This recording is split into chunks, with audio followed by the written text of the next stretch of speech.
Գիտեք, անցյալ տարվանից մենք բարձրաձայն հայտնել ենք, որ չենք վստահում այս իշխանություններին, որոնք միայն ավեր են գործել մեր պետության համար։ Սա երկու տարբեր իրադարձություններից միտքը ծագեց մեր երիտասարդների մոտ, որ պետք է ընդվզեն այս ամեն ինչի դեմ եւ փորձեն նաեւ կոնսոլիդացնել մարդկանց, որպեսզի ընդհանուր պարզ լինի, որ հայ ժողովուրդը դեմ է այս իշխանություններին։ Առաջի թեման մեզ անհանգստացնող, երիտասարդներին անհանգստացնող Բաքվի բանտում գտնվող հայ ռազմագերիների Արցախի ռազմաքաղաքական ղեկավարության հետ կապված իրադարձություններն էին, երբ որ մենք բոլորս գիտենք, ես այսօր ճիշտն ասած իմ կապույտ անձնագիրն եմ վերցրել, մեր անձնագրի վերջին էջում նշված է, որ Հայաստանի Հանրապետությունը հովանավորողն է այս անձնագիրը կրողի։ Բաքվի բանտում գտնվող անձինք ունեն այս անձնագրից, բայց Հայաստանի Հանրապետությունը որևէ ձևով չի հովանավորում եւ որևէ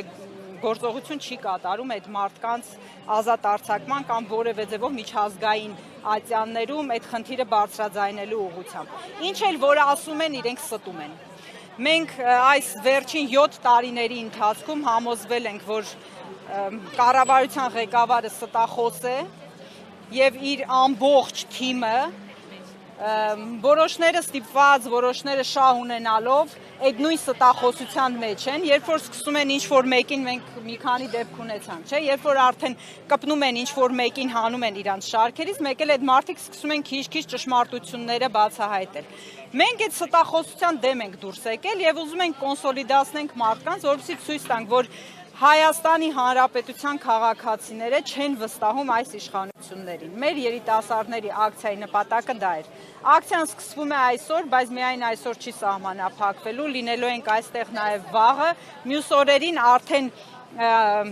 հանդիպման կետի հետ կապված երիտասարդները կհստակեցնեն հասկանալու համար, թե որ տեղում է ավելի հարմար անցկացնել, որովհետև պլանավորվում է նաև դեպի համալսարաններ գնալ, համալսարանների բակերում ուսանողությանը ներգրավել, որովհետև իրենք երիտասարդներ են, ավելի լավ են հասկանում, որտեղ իրենց հասակակիցները տեղակայված կլինեն, որպեսզի իրենց հրավիրեն։